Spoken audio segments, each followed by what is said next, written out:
talk to the speaker about your effort at all? Well, the speaker is aware of the effort, and we have talked to a number of other representatives who aren't here today that will be signing shortly. The discharge petition, as you know, is a difficult task under the best of circumstances. And so we are optimistic nonetheless that with the public being aware of this effort and with frankly, the number of representatives on the House floor that we think are supportive of this effort, that indeed we might be successful, we hope to be successful in order to get this done yet this year. And would it be your goal then to have it on the floor during lame duck, or if you do achieve that signature? If it comes to lame duck, I wouldn't, that'd be perfectly fine with me. I mean, I'd be happy to get it to the floor anytime before the end of the year. Sooner the better, obviously, so because it obviously has to go to the Senate as well. If this is such a common sense change, why hasn't it been brought up? Why hasn't it moved past committee? Well, you perhaps should ask those that are opposed to such a common sense legislation, but I would suggest that there are many that fear the accusations that come with this kind of a bill. All too often, when you propose something that is supported by the public, but nonetheless can be of a controversial nature, there are those that want to shy away from it. But here stand four representatives that have the courage and the backbone to stand up and say this is something we need to do. Does the bill currently have the provision in it to the financial one, so if somebody can't afford a license, that the state will help provide for that? Representative Becker answer. Yes, it does. If an individual is at or below the poverty level and cannot afford a photo ID, one will be given to them by the state. How much would that cost the state to provide free IDs to all the people who need them? Has that been determined at this point yet? Yes, I don't have it off the top of my head, but I do have that information. Contact my office, we'll give it to you. I do have a fiscal analysis from LLC on that. What problems are we having with our election system now that are not being caught by the current ID system? Chris Long has the details on the voter fraud issues. He can tell you more about that. In our citizens audit that was presented to the legislature, members of the media, the Secretary of State, and the Attorney General in November of 2013, we indicated a number of problems that arose in the aftermath of during the 2012 election. And these were poll workers' notes and incident reports generated from Election Day, November 6, 2012. So it was the eyewitness reports of those who actually worked the boards of election, whether it be voting machines, provisional ballots, voter identity, suspicious activity, outright voter fraud. We categorized those problems and presented them to the General Assembly and the Secretary of State and the Attorney General and the general public, and along with sworn statements of what was witnessed on November 6, 2012. That, coupled with the Secretary of State's own report, in which he collected information from the various boards of election across the state and did a first ever post-election voter fraud report, he indicated 625 irregularities that were indicated by the boards of election, 135 known cases turned over to local law enforcement for prosecution. That was in May 23rd of 2013. 1 week later, here in Franklin County alone, the Board of Elections reported 90 cases of double voting, adding to that number. That was the problems in Hamilton County, 19 indictments. Of course, one lady who voted upwards of 6 or 8 times and was convicted of her fraud case. That with other, December report actually indicated over 245 non-U.S. citizens had actually registered to vote in Ohio, 17 of which they confirmed cast a ballot in the November 6, 2012 election. So what we see by these reports is that voter fraud is on the increase in Ohio. And so a list of recommendations: better training of poll workers, more observance to the handling of provisional ballots at boards of election, especially where the optical scan is functioning in those counties, along with voter photo ID requirement, would go a long way to assuring the vote in Ohio and protecting it, insulating it against voter fraud attempts. Things like double voting, though, and vote being a non-citizen and casting a ballot, those are things that seemingly get caught now under the current ID system.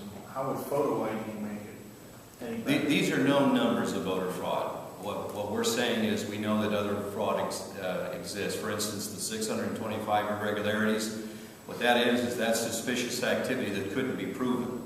So the 135 cases that were turned over to local law enforcement was enough evidence to actually pursue for prosecution.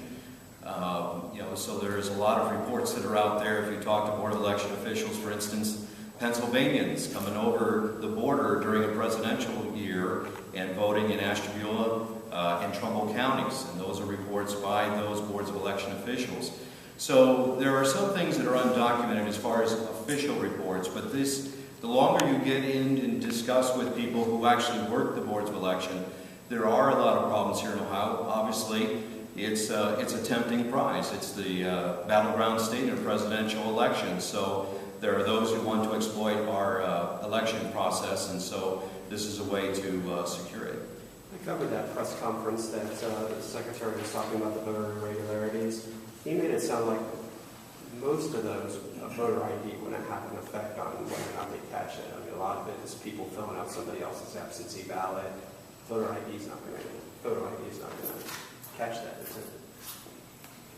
I'm sorry, was that your comment? Or the No, I'm asking how would, according to the Secretary of State, photo ID would not have helped in a lot of these cases. What's your thoughts on the irregularities that he pointed out? You go ahead. Well, I was just going to say that voter ID will help stem the tide of voter fraud, those who want to perpetrate a fraud at the boards of election. We can get into the specifics, for instance, with provisional ballots. That's why Senate Bill 216 was advanced and passed by the legislature, which requires additional information on the outside of the envelope that the provisional ballot is actually cast. There's two ways to look at that. One, it will actually help that ballot to actually count if that person is who they say they are. That additional information will help the Board of Election determine that they are who they say they are, that they are voting in the right precinct, and their ballot will count. If it's someone attempting to commit fraud, that will also be indicated in that as well. These are the various types of election reform legislation I think that the legislature has accomplished that will go a long way to help. This is an additional factor that will help. So I mean, obviously over 70% believe that it does. I don't presume to understand exactly what the Secretary of State was meaning in that statement. Let me say in response to that it's obvious that photo voter ID won't solve every voter fraud problem. However, it will improve the system, and we don't have to make the perfect the enemy of the good here. We want to secure the vote for as many folks as possible, and the fact that some will still be able to vote fraudulently because we won't be able to catch them is no reason to ignore the benefits of photo voter ID. And let me say, if I may make a comment about this idea that how many occasions of voter fraud are going on, and do we really need this kind of a bill? Fraud by its nature, voter fraud by its nature, is secretive. So if you're going to vote under someone else's name, or vote twice, or be in this country illegally and vote across the state line, you're obviously doing so with your head down and with an intention to deceive. So the conclusion that, well, we only have a few hundred occasions that we've documented, therefore we don't have a big problem, really flips logic on its head. The reality is, if there are even just a couple of hundred occasions that we document, that undoubtedly means there are many, many more where the deceivers have been successful and have been able to vote without getting caught. And so the need for a photo voter ID. And we simply have to recognize that if we're going to take the integrity of the vote seriously, we have to take every vote seriously. If only one person's vote was nullified because of someone else who voted fraudulently, and that was your vote, you'd be mighty upset about it. And we have to protect each and every one of those votes, and not simply turn this into a numbers game. By the time this voter fraud problem gets so bad that there are documented thousands and thousands of occasions, we will have so decimated the electoral system that we will regret it. The time to do something about this is now. The public is solidly behind it, and